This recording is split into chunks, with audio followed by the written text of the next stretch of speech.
Hello friends, welcome to study कर। मैं हूं आपका दोस्त प्रभाकर। आज के इस महत्वपूर्ण लेक्चर में हम आपके साथ डिस्कस करेंगे 22 दिसंबर 2023 के मोस्ट इंपॉर्टेंट करेंट अफेयर्स के क्वेश्चन। तो आप इस पूरे लेक्चर को बहुत ही ध्यान से लास्ट तक जोर देखिएगा। आज का पहला और इंपॉर्टेंट क्वेश्चन है, रेसलिंग फेडरेशन ऑफ इंडिया यानी WFI के नए अध्यक्ष कौन बने हैं? आंसर हो जाएगा संजय सिंह। तो Sanjay Singh wrestling federation of India के नए अध्यक्ष बने हैं। अभी हाल ही में रेसलिंग फेडरेशन ऑफ इंडिया में अध्यक्ष पद के लिए इलेक्शन हुए हैं, तो उसमें संजय सिंह ने जीत हासिल की है। दोस्तों, संजय सिंह ने अनीता सिंह सेओरान को हराया है। याद रखिएगा कि जो संजय सिंह है, इससे पहले WFI के ज्वाइंट सेक्रेटरी के रूप में भी काम कर चुके हैं।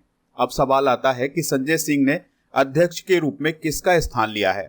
तो उन्होंने ब्रजभूषण शरण सिंह का स्थान लिया है। यानी संजय सिंह से पहले ब्रजभूषण शरण सिंह WFI के अध्यक्ष थे। अब एक और महत्वपूर्ण सवाल है कि अध्यक्ष पद के लिए कौन इलेक्शन करता है? तो राज्यों और केंद्र शासित प्रदेशों के जो कुश्ती संघ होते हैं, उनके पदाधिकारी अध्यक्ष पद के लिए वोटिंग करते हैं। दोस्तों, अगर आपसे सवाल पूछा जाए कि WFI में एक व्यक्ति कितने बार अध्यक्ष बन सकता है, तो 3 बार अध्यक्ष बन सकता है। उससे आगे उसे अध्यक्ष पद के लिए नहीं चुना जाएगा, या फिर वह 12 साल अध्यक्ष के पद पर रहा हो तो उसके बाद उसे अध्यक्ष पद के लिए नहीं चुना जाएगा। जो WFI है उसमें 6 वाइस प्रेसिडेंट होते हैं।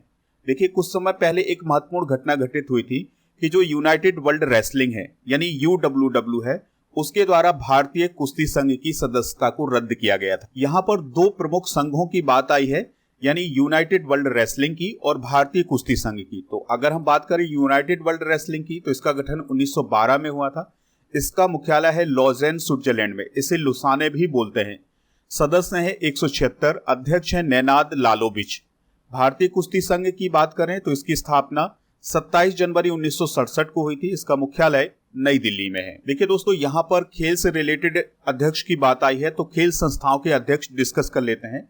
जैसे क्रिकेट की सबसे बड़ी संस्था है ICC, उसके अध्यक्ष कौन है? Greg Barclay.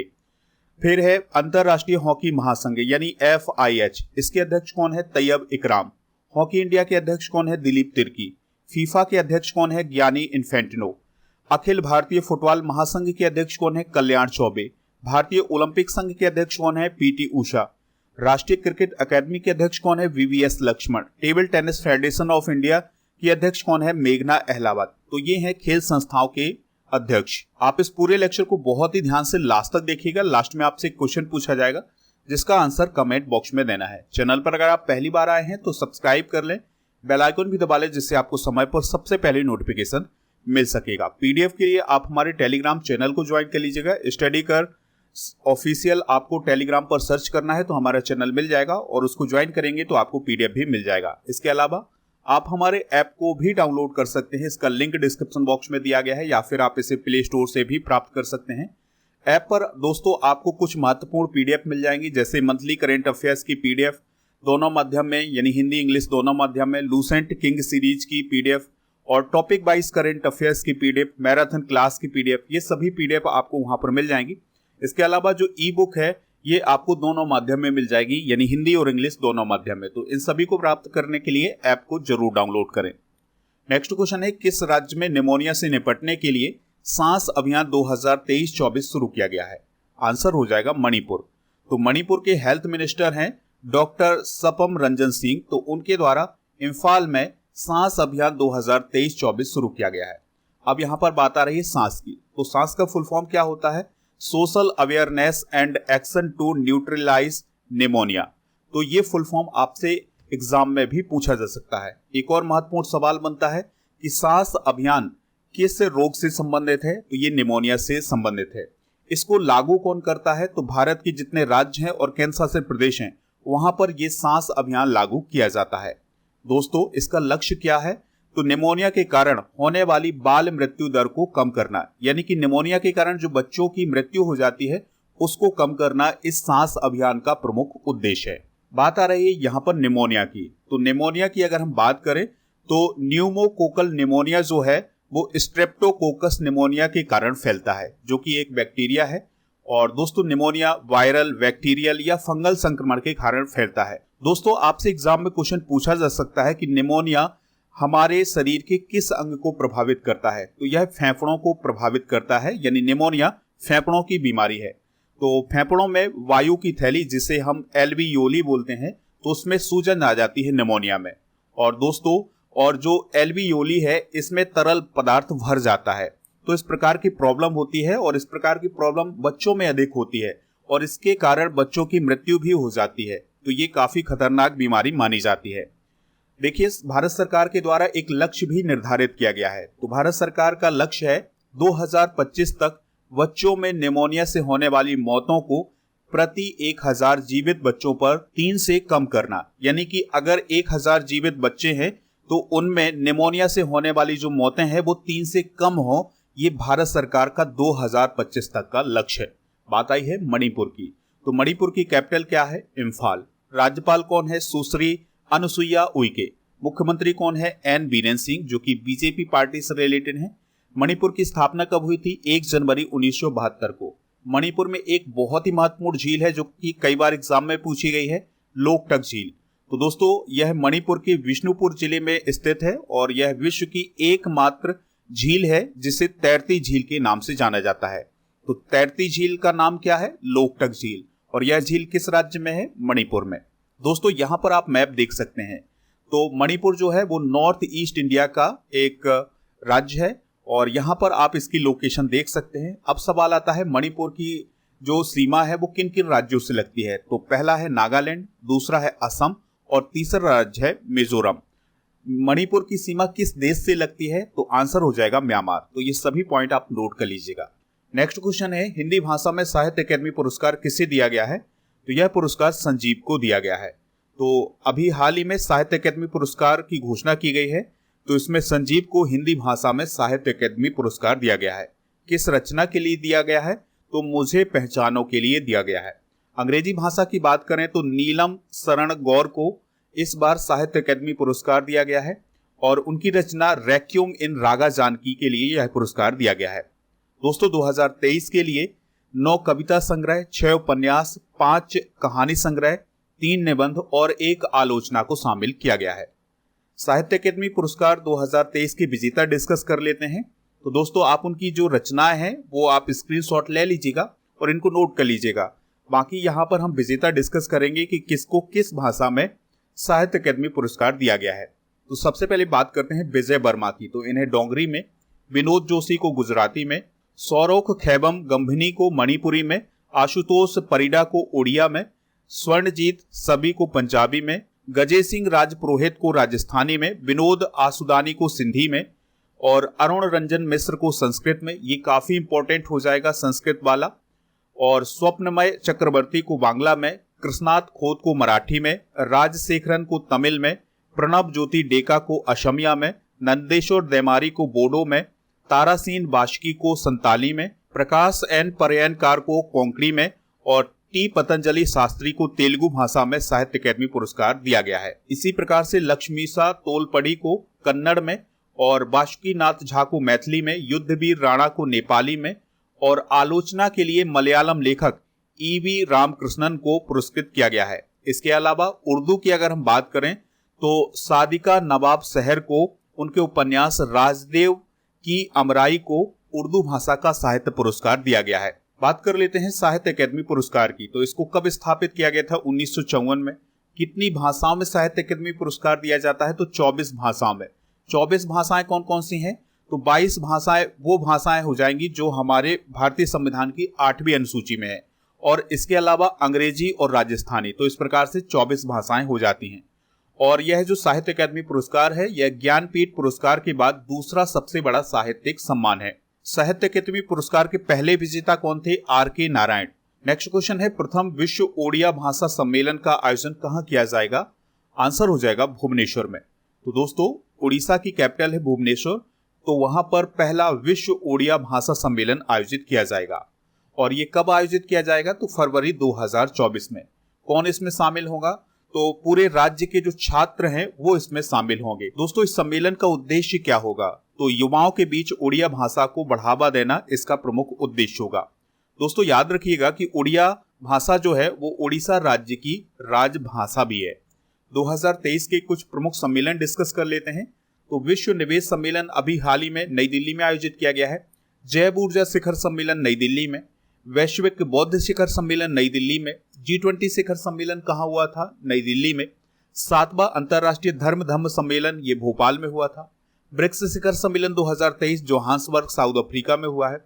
G7 शिखर सम्मेलन जापान में, 42वां आसियान शिखर सम्मेलन इंडोनेशिया में और क्वाड शिखर सम्मेलन 2023 हिरोशिमा जापान में हुआ है। नेक्स्ट क्वेश्चन है, कुनो वन महोत्सव का प्रथम संस्करण किस राज्य में किया गया है या किस राज्य में आयोजित किया गया है?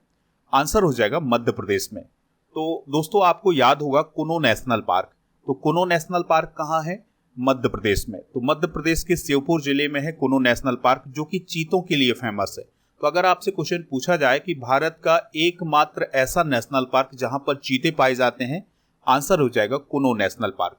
तो कुनो नेशनल पार्क के आसपास ही जो रानीपुरा गांव है, वहां पर 5 दिन का कुनो वन महोत्सव आयोजित किया गया है और इसका आयोजन 17 से 21 दिसंबर तक किया गया है। किसके द्वारा इसका आयोजन किया गया था? मध्य प्रदेश पर्यटन बोर्ड के द्वारा। इसका उद्देश्य है कुनो वन के महत्व को उजागर करना। कुछ इंपॉर्टेंट फैक्ट डिस्कस कर लेते हैं। तो याद रखिएगा, श्योपुर जिले का कुनो पालपुर जो क्षेत्र है वो चीतों का मायका कहा जाता है। इसी प्रकार से मध्य प्रदेश को नदियों का मायका कहा जाता है, तो कुनो पालपुर को चीतों का मायका कहा जाता है। दोस्तों चीता को भारत में 1952 में विलुप्त घोषित कर दिया गया था, तो ये भी इंपॉर्टेंट पॉइंट है। आपको याद होगा कि कुनो नेशनल पार्क में चीते आए थे, तो किन किन देशों से आए थे ये भी डिस्कस कर लेते हैं। तो सबसे पहले 17 सितंबर 2022 को प्रधानमंत्री मोदी जी के जन्म दिवस पर कुनो नेशनल पार्क में नामीबिया से लाए हुए 8 चीते छोड़े गए थे, यानी नामीबिया से 8 चीते आए थे। और फिर उसके बाद 2023 में 12 चीते आए थे साउथ अफ्रीका से। बात आई है मध्य प्रदेश की, तो इससे रिलेटेड कुछ बेसिक जानकारी डिस्कस कर लेते हैं। गठन हुआ था इसका 1 नवंबर 1956 को। राजधानी भोपाल है। जिलों की संख्या है 55। राज्यपाल हैं मंगूभाई छगन भाई पटेल। मुख्यमंत्री हैं मोहन यादव। विधानसभा की 230 सीटें हैं और राज्यसभा की 11, लोकसभा की 29 सीटें हैं। मध्य प्रदेश के नेशनल पार्क भी डिस्कस कर लेते हैं। तो कान्हा किसली नेशनल पार्क मंडला और बालाघाट जिले में है।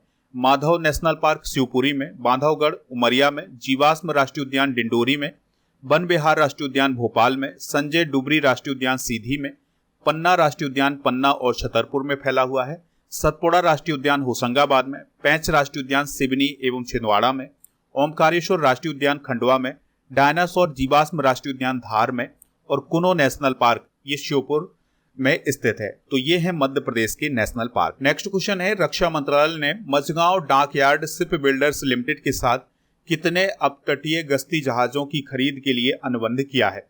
आंसर हो जाएगा 6। तो रक्षा मंत्रालय Mazagon dockyard ship builders limited से 6 गश्ती जहाज खरीदेगा। तो इसके लिए अभी हाल ही में एक एग्रीमेंट हुआ है। इन 6 गश्ती जहाजों को रक्षा मंत्रालय के द्वारा किसके लिए खरीदा जाएगा? तो इंडियन कोस्ट गार्ड के लिए, यानी भारतीय तटरक्षक बल के लिए खरीदा जाएगा। लागत कितनी होगी? तो 1614.89 करोड़ रुपए इसकी लागत होगी। दोस्तों ये जहाज भारत में ही स्वदेशी रूप से डिजाइन किए जाएंगे, डेवलप किए जाएंगे और इन्हें भारत में ही बनाया जाएगा और इसमें हाई टेक्नोलॉजी का उपयोग किया जाएगा। दोस्तों बात आई है यहाँ पर इंडियन कोस्ट गार्ड की। तो आपने इंडिया का मैप देखा होगा, इस प्रकार से जो नीचे वाला भाग होता है यहाँ पर आपको दिखाई देगा समुद्र। तो भारत की समुद्री सीमा की रक्षा करने का काम किसका होता है? इंडियन कोस्ट गार्ड का। इसका मुख्यालय कहाँ है? नई दिल्ली में। महानिदेशक कौन है? राकेश पाल। भारतीय तटरक्षक दिवस कब मनाया जाता है? 1 फरवरी को मनाया जाता है। नेक्स्ट क्वेश्चन है, विश्व बास्केटबॉल दिवस कब मनाया जाता है? आंसर हो जाएगा 21 दिसंबर को। तो दोस्तों हर साल 21 दिसंबर को विश्व बास्केटबॉल दिवस मनाया जाता है। अब ये 21 दिसंबर को ही क्यों मनाया जाता है?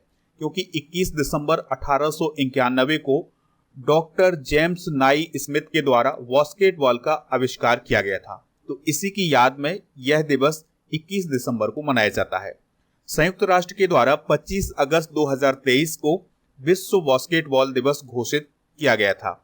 बास्केटबॉल में कितने खिलाड़ी होते हैं? तो 5 खिलाड़ी होते हैं। बास्केटबॉल की सबसे बड़ी संस्था है फीबा। जिस प्रकार से फुटबॉल की फीफा है उसी प्रकार से बास्केटबॉल की फीबा है। तो फीबा का फुल फॉर्म होता है इंटरनेशनल बास्केटबॉल फेडरेशन। इसकी स्थापना कब हुई थी? तो 18 जून 1932 को। मुख्यालय कहाँ है? जेनेवा, स्विट्जरलैंड में। अध्यक्ष कौन है? शेख सऊद अली अल थानी। सदस्य कितने हैं इसके? 212। दोस्तों अभी हाल ही में फीबा विश्व कप 2023 आयोजित किया गया था, तो इसमें जीत किसने हासिल की है? जर्मनी ने। किसको हराया था? सर्बिया को। दिसंबर माह के कुछ महत्वपूर्ण दिवस भी डिस्कस कर लेते हैं। तो 1 दिसंबर को विश्व एड्स दिवस मनाया गया है। 2 दिसंबर को राष्ट्रीय प्रदूषण नियंत्रण दिवस। 3 दिसंबर को विश्व विकलांग दिवस या विश्व दिव्यांग दिवस मनाया गया है। 4 दिसंबर को भारतीय नौसेना दिवस। 5 दिसंबर को विश्व मृदा दिवस मनाया गया है। 5 दिसंबर को ही अंतर्राष्ट्रीय स्वयं सेवक दिवस मनाया गया है। 7 दिसंबर को अंतर्राष्ट्रीय नागरिक उड्डयन दिवस मनाया गया है। 9 दिसंबर को अंतर्राष्ट्रीय भ्रष्टाचार विरोधी दिवस मनाया गया है। 14 दिसंबर को राष्ट्रीय ऊर्जा संरक्षण दिवस। 16 दिसंबर को विजय दिवस। 18 दिसंबर को अंतर्राष्ट्रीय प्रवासी दिवस। 19 दिसंबर को गोवा का मुक्ति दिवस मनाया गया है। 22 दिसंबर को राष्ट्रीय गणित दिवस मनाया जाएगा। 23 दिसंबर को किसान दिवस मनाया जाएगा और 25 दिसंबर को सुशासन दिवस मनाया जाएगा। नेक्स्ट क्वेश्चन है, शेख मिसाल अल अहमद अल जबर अल सबा ने किस देश के अमीर के रूप में शपथ ली है? आंसर हो जाएगा कुवैत। तो कुवैत के अमीर कौन बने हैं? शेख मिसाल अल अहमद अल जबर अल सबा। तो दोस्तों उन्होंने अभी हाल ही में अमीर के रूप में शपथ ली है। उन्होंने किसका स्थान लिया है? तो शेख नवाफ अल अहमद अल जबर अल सबा का स्थान लिया है। इनका अभी हाल ही में निधन हो गया था। दोस्तों शेख मिसाल की बात करें तो वह कुवैत के 17वें शासक हैं। कुवैत की बात आई है तो कुवैत की बेसिक जानकारी डिस्कस कर लेते हैं। तो कुवैत की कैपिटल क्या है? Kuwait city. और यहाँ के अमीर हैं मिसाल अल अहमद अल जबर अल सबा। प्रधानमंत्री हैं अहमद नवाफ अल अहमद अल सबा। दोस्तों करेंसी क्या है? कुवैती दिनार। यहाँ पर आप देख सकते हैं कुवैत के मैप को। तो दोस्तों ये है एशिया महाद्वीप और ये जो खाड़ी के देश हैं उन्हीं में से एक छोटा सा देश है कुवैत। तो कुवैत की सीमा सऊदी अरेबिया और इराक से लगती है। हाल ही में की गई कुछ अंतर्राष्ट्रीय नियुक्तियां डिस्कस कर लेते हैं।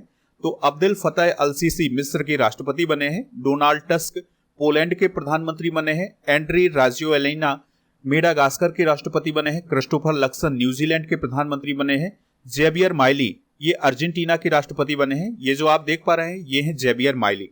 अनवर उल हक काकर पाकिस्तान के कार्यवाहक प्राइम मिनिस्टर बने हैं। हुन मानेट कंबोडिया के प्रधानमंत्री और एडगर्स रिंकेविक्स लातविया के राष्ट्रपति बने हैं। नेक्स्ट क्वेश्चन है, साल्टर सागर किस देश में स्थित है जहां लिथियम की खोज की गई है? आंसर हो जाएगा अमेरिका।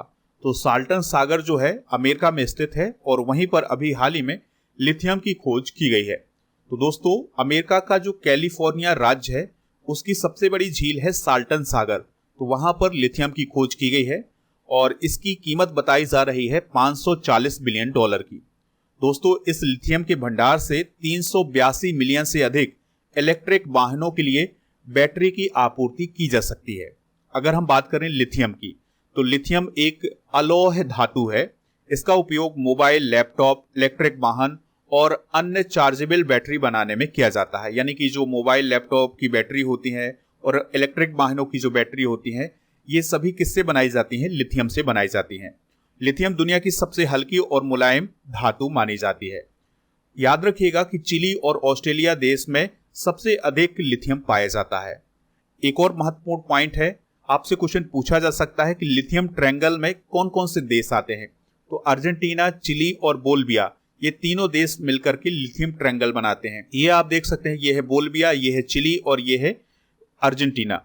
तो ये तीनों देश मिलकर के यहाँ पर लिथियम ट्रायंगल बनाते हैं। यानी ये वाला जो क्षेत्र होगा ये लिथियम का उत्पादन करने वाला क्षेत्र होगा। वर्तमान में भारत लिथियम के लिए आयात पर निर्भर है, यानी कि भारत दूसरे देशों से लिथियम को मंगाता है।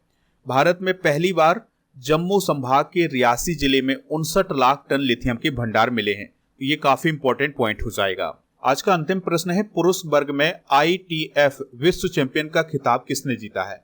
आंसर हो जाएगा नोवाक जोकोविच ने। तो दोस्तों नोवाक जोकोविच जो कि सर्बिया के टेनिस प्लेयर हैं और आर्याना सबलेंका जो कि बेलारूस की टेनिस प्लेयर हैं, तो इन्होंने चारों ग्रैंड स्लैम टूर्नामेंट में एकल वर्ग में शानदार प्रदर्शन किया है।